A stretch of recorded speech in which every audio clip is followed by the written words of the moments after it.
What is up, YouTube? Welcome back to the Rogue Painter channel. I'm the Rogue Painter and we are looking at another issue of Mortal Realms magazine.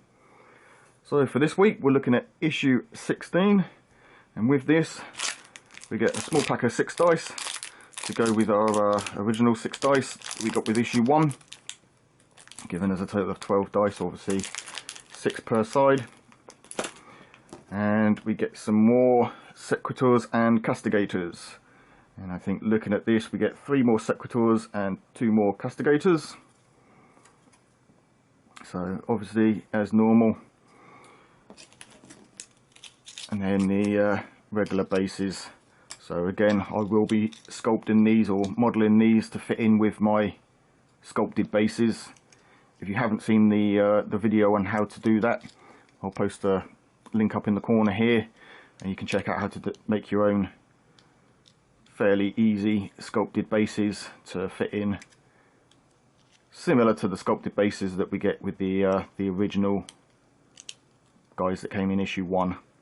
It's a shame they don't do it for the rest of them, but it is what it is. So let's have a look. Right, so new rules to play. Discover the Celestial Vindicators. Oh, I do like their colour scheme as well. And the Sequitors and Castigators. So, Celestial Vindicators. A vengeance given form. Their hearts burn with a hatred for chaos that knows no bounds. To witness them in battle is to see a hurricane of Sigmarite break upon the enemy. I do like their colour scheme, this turquoise look.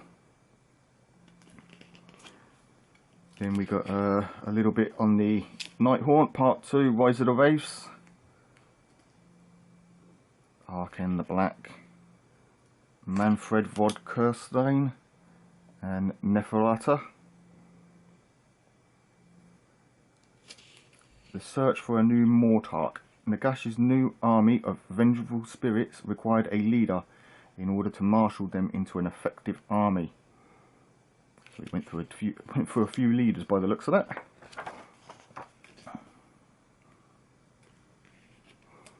Then we got the Realms, fighting Fury with Fury. At the height of the Realmgate Wars, the Celestial Vindicators assault the Eldritch Fortress in the ruins of a shattered city of Elixir.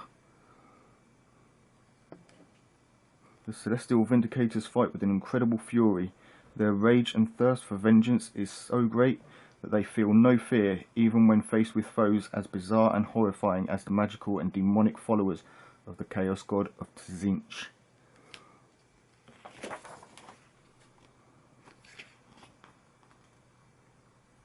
We've got a little bit on the Eldritch Fortress. And then how to build your Sequitors and Castigators. And I think by now we all know how these guys go together. Obviously follow the numbers, clip them out and push them together. They are push fits, but if you want to glue them you can. I do find that using the plastic glue obviously helps them to stay together better, but it also prevents the gaps. If you hold that together whilst it's gluing, that melts the plastic and bonds it to itself, and so that you won't get gaps. You'll just have a few mould lines that you'll need to remove before priming. Then we've got the how to paint these guys. Obviously this is getting very repetitive now, unfortunately. It's the same as we have done before. Undercoat them in your gold, paint in your blue bits, paint in your black bits. I mean, I'm even going back over previous models here, but that's fine. Although actually saying that, I don't know if they did the black parts before. It's been, you know, a few issues. But there we go. So we've got the Castigators, the Sequitors, the Celestar Ballista, the Night Questor, and Xandria Azurebolt. Then we got the this week's battle, which is Delving into Darkness. Xandria Azurebolt has made her way into a dark tomb that glows with arcane power.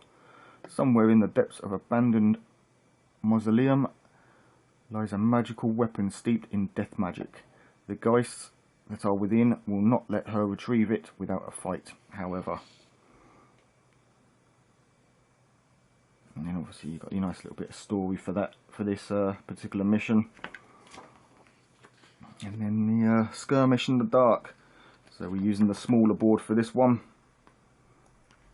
along with Exandria and the Briar Queen and her thorns. So just a nice quick little magical mission, this one.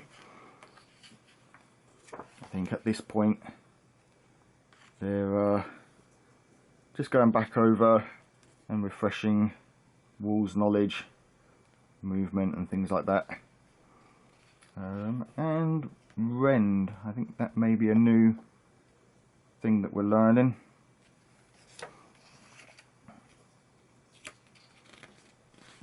So obviously using their range ruler here, would be nice if we got one of these in the magazine.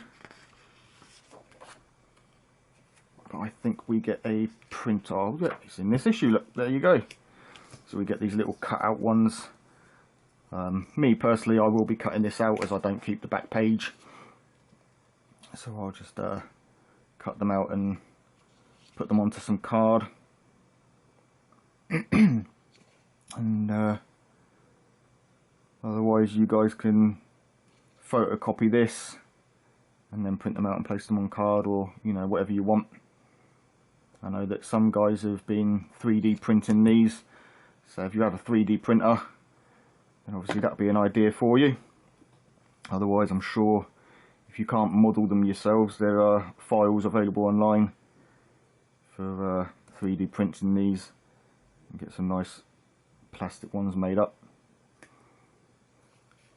But in turn, that brings us to the end of today's issue. So obviously next week, as we saw in last week's issue, we've got the Dreadscythe Harridans coming, and then the week after we get another large battle mat, as well as 2 new paints, some Leadbelcher and Dryad Bark.